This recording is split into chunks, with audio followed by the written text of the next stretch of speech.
Après une Golf Academy, nous attachons beaucoup d'importance à la compréhension des forces qui sont mises en jeu dans le swing de golf. La force rotative, la poussée verticale et le glide parce que le mouvement a un sens. Évidemment, c'est une combinaison de ces trois forces. Tout le monde utilise les trois forces, mais plus ou moins selon le profil biomécanique, on va dire, d'un joueur. Avec mon équipe de coachs passionnés, que sont Jérémy Félinck, Isabelle Lambolèze, Douglas Henry, Pierre Garcin et moi-même bien sûr, nous cherchons sans arrêt à actualiser nos connaissances, à les perfectionner auprès d'experts, car sans les bonnes informations, il est difficile de pouvoir conseiller à un élève la meilleure solution, la solution optimale.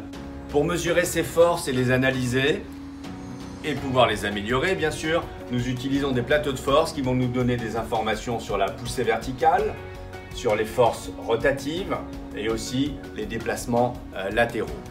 L'analyse biomécanique du swing, en entendant par cela l'analyse des forces appliquées dans ce swing, sont donc extrêmement importantes pour pouvoir vraiment trouver ce swing idéal, optimal, disons, pour chaque joueur.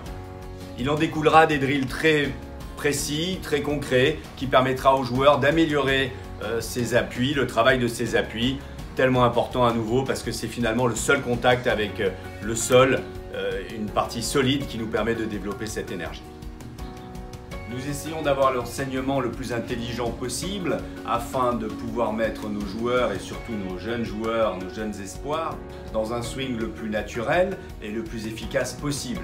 Un swing qui fonctionnera sous pression, où on ne peut plus faire semblant. Donc il faut se rapprocher de ce swing naturel et de l'utilisation naturelle des forces et pas forcément un modèle de swing choisi parce qu'on aime tel ou tel champion.